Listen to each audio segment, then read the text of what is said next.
First News with Keeler in the morning on WIBX and WIBX950.com. You could have sold them. Could have sold them. Like Rick over here made some dough. A quick question. You mentioned the drug overdoses in 69. One thing I never hear talked about, and I ask this respectfully, were there any deaths at the Rome Woodstock? There were. There were approximately, I think, 3 deaths, if I recall, but most of them were natural cause related, not related to overdoses. It was people had certain health conditions and not sure what triggered it. There were also assaults, and there were also rapes. There were. And it's funny how that, once the bad came out from the fires, right, that's when everything started coming out. And if you put 500,000 people in a place, chances are you're gonna have some bad activity. It's going to happen. Remember, you established a city there. You're right. You had a system, and some of it broke down. Even some of the infrastructure, like this, the documentary is talking about how people were in solid waste, basically. Yeah. Well, some of that may have existed. I mean, I don't know every aspect and every nuance of this. But a lot of it was real mud, though, too, because some of the piping had broken, and that became mud. But what you're getting is just the other aspect right now. Look at what they were in. Yeah. Accidentally, the piping broke to create the mud that was reminiscent of 1969. I mean, some of this stuff was, I think, created by Michael Lang and his crew. They created some of the chaos. Well, I think some of the infrastructure actually just didn't withstand the magnitude of the crowds. They wanted to be this peaceful thing like it was, and it's a different time. I think people today are used to going to a concert that's almost like pristine and clean. If you look at Woodstock, the original one, it's a pretty dirty, filthy, awful. Sure, yeah. But by today's standards. Well, and the acts were really different. I mean, if you think about the acts from '69 and the bands that were there for '99, it's different. Well, it was different. It was different, but that was a wide array of formats and different styles of music back then. Even back then. Yeah. And I know. Listen, the Clown Posse and some of these others. Yeah, Kill the Police. Wasn't there one song that was talking about attack the police and burn the place down? And was there a story where you went up or someone went up and said, you got to get on the microphone and you got to calm these people down? Yeah, and then what happened? Tell the story. That was a conversation between me and Anthony Kiedis, who was the lead singer of the Red Hot Chili Peppers. They had done the set. Some of the fires had started, and we were trying to calm the crowd. When the promoters went up, I think John Sheeran said, hey, this is not part of any show, so we need to let firemen come in and get to these fires, so please cooperate. And so when I was backstage with the Chili Peppers at the time, we were talking about the end of the concert, and so I went up to Kiedis and said, you need to calm this crowd down, because they had completed their set, and they were just getting ready to go do their encore.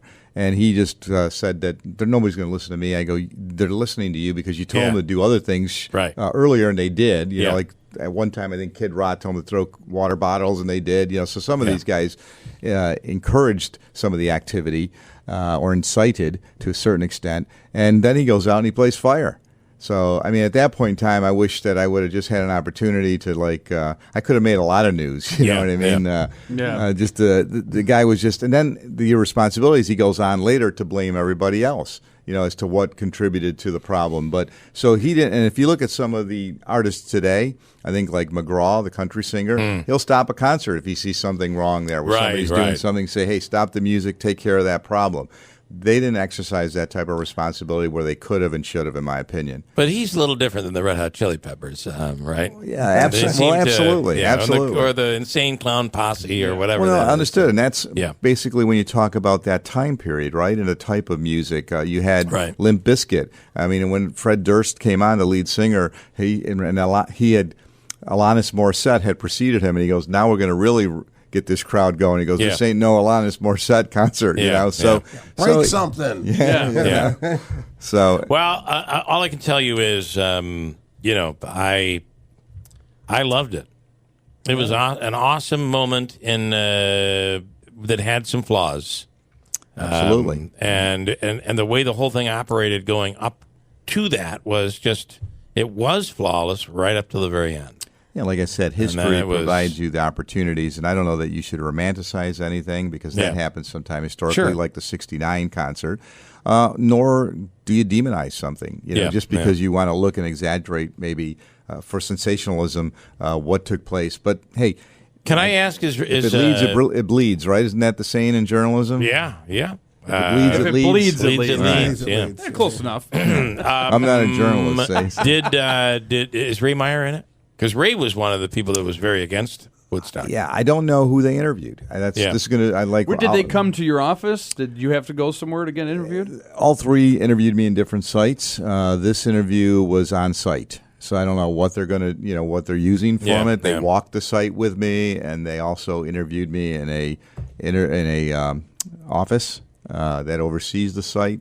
I've been dealing with the Netflix group, and it's kind of they're looking, man, they're willing to pay for stuff, but not quite as much as HBO did, right, Rick? Well, no, and actually the Netflix people are still trying to get me to give them stuff, but I cut a deal with HBO, and out of everyone, I don't know of anybody locally that got the footage that you got. I mean, you got. No. Well, that was like when Joe was talking about how organized the town was. When I worked at the TV station, which was in Rome, they closed because at that time there wasn't really good use of the internet, and UPS and the mail and FedEx wasn't delivering. So what were we going to do? Right. We couldn't do anything. So he said, take the week off. So I had a camera. Yeah. And I spent all the time out there being able to get in and out and shoot a lot of stuff.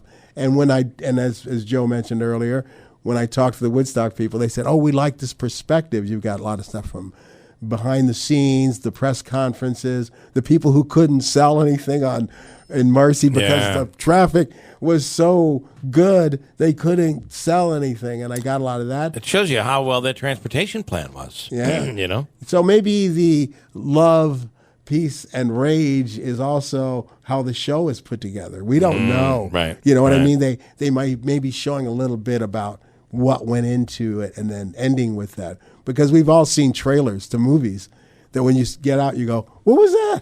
Yeah. The trailer was so this and the movie was so different. So we really don't know. We're playing it at the cinema on Friday at the cinema. Okay, in Rome. so you'll be you'll have it there. Yeah, we sort of took a little bit. We riffed off of the concert, and we're having a stage set up where.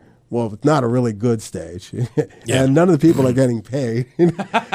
and believe it or not, some of the people who played on the welcoming stages will be returning to play on our stage. And, cool. And it's just a couple hours on Friday. Yeah. The show is sold out, and tickets were free, and we're looking for donations. Very cool. It's maxed out. It's going to be awesome. And does it hit HBO Max on Friday? Yes. It hits Same all time. of HBO on Friday. At 9 o'clock, same time as the show. So it plays at 9, so it has a specific time, and then it'll be on demand after that. Yeah, absolutely. Okay. I hope they don't make you look bad, Joe. I'm just telling you, you can't trust these people. It is. It is what it is. Yeah. Well, that was one of the reasons why when they were looking for footage, I sold them the footage, gave up the rights, but I also gave up all the liability because if it's my footage and they're licensing it, they'll be a little more free about things that might be disputed. If they own it, all of a sudden, we won't use this shot. Yeah, but if I did, you took that out of context. Well, we licensed it from this guy, and then I got to answer the questions. I didn't have a release on this person. Do you realize she was only 14 when So you're getting rid of all of that stuff. Well, and by the way, I'm sure there was nudity in some of your footage. Well, I think Yeah. I've said this before. Yeah. Trying to film people that weren't nude is like going to a concert and telling people, don't film anyone with a hat on. There was Really? there How was do not you do there that? was not just topless. It was No. full blown nudity at this. Absolutely.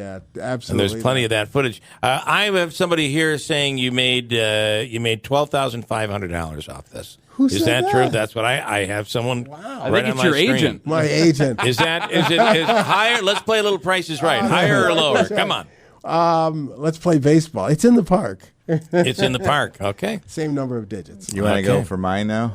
I know what you were offered. I know that what you got was nothing, right? Yeah, correct. Yeah. Yeah. Well, it's probably a wise thing for you to do, right? I know. You look kind of bad. You look like a politician. Yeah. Doesn't New York have enough corruption? That, right? We don't need you to be. No, like I said, the bottom line. A very interesting story, and you talk about parallels between back then and now. What a lot of people don't know is that Woodstock, it started really Thursday, everything was, so Thursday, Friday, Saturday, Sunday, it was all going on. By Saturday, it looked like it was a cakewalk, right? It was just so peaceful. It was awesome. On Saturday night, Joe wrote a celebratory paperback congratulating himself on running such a great event. But it was premature, and don't you notice the parallel here, right? Yeah, it's a great parallel. That book you never published it, did you? No, never published it. Couldn't do it. So, but again, like as you said, I don't know how we'll be portrayed. I'm not concerned about it because I still believe it was the right decision at the right time for the right reasons. Reasons I gave you before. The community will not in any way be stigmatized by whatever's presented. If anything, it gives them exposure again, and it also shows that we were able to pull something like that off. Right now. Understand that the only mistake that was made was trusting them on their security. Yeah, I mean, I think that in retrospect, but they had, remember, they hired a retired high-ranking officer at NYPD to put the security together. So it wasn't like we just said, do what you want, And there was levels of security present, both uniform and undercover, but not to the degree that you would now, I think, require. And that was part of the negotiations. They were insistent because they wanted to keep, remember, this is a brand. And remember, these guys are out to make money. Woodstock Ventures wasn't doing this for a cause. They were doing it for a profit. Whatever happened to the stage? Because the stage was draped in that Peter Max artwork that was really cool. I understand Peter, having talked to Michael, I think he's facing some serious health conditions, unfortunately. He was a great artist, though. And then did any of the walls, so when we talk about what was burning was the plywood fencing that was put up. And the thought was you'd bring in artists, and they would paint these murals on the fence. They were really beautiful and all that stuff and artistic. But that's what people pulled and brought into their bonfires. Did any of those survive, and are they anywhere? Is that memorabilia anywhere? That I got to ask again. I don't know, but some of it did survive. And initially what we were seeing is people were taking it for souvenirs, because some of it was being taken down to keep for posterity from Woodstock, and others began to see that and take the rest of it down for themselves, and then ultimately later some of it got used. Well, for some firewood. of it had to keep the fire burning. I mean, you got to keep it going, right? But you talk to people like Ron DeMore, who ran Ace Hardware. I mean, there's a guy to get on as an interview right back then, and you talk to him now, and he had. Those were some of the trucks that were destroyed, and ultimately, Tony's Pizzeria had I believe their food truck or whatever they had set up out there was destroyed. So that did happen to those. Right. But I don't think even those people that went through that, and maybe this is what you're going to say, is that I don't think they would say don't do it. Exactly. Yeah. That's what I'm saying. And he never got interviewed. So I mean, these are some of the people that were actually in the middle of this stuff. So it'll be interesting who they present. So I think they're going to look at this maybe from a sociological perspective. I hear that reporter talking, and that's the thing that just gets me in hindsight. Like all of a sudden, they knew what was going to happen and how it was going to happen. Right. And I think that's the thing that you need to keep in perspective. Yeah, okay. It's kind of like the moon landing, right? Did it happen? Yeah. I mean, there's the question. You don't think it did? I want to ask Rick, of all the footage you sold for $12,500 to HBO, what was your favorite clip? And is it true that one of your favorite clips actually included the mayor at the time, Senator Griffo? Yeah, that's like historical because I was setting up to shoot a interview with Joe, and the phone rang, and he started, and I had everything set up, and he started talking about it was one of the national publications, and he goes, let me just say this. The concert is on. People should be prepared for 4 days of great music, entertainment, some of the best art in the country. He went on like the Joe. Tough Joe Griffo. Yeah. And he goes, the concert is on. That to me is like the best Yeah, shot. yeah. The best shot. And you remember that there were issues, and they talk about that too, that potentially could have derailed the concert. Yes, many times. I mean, at one point we were wondering if it was actually going to go off.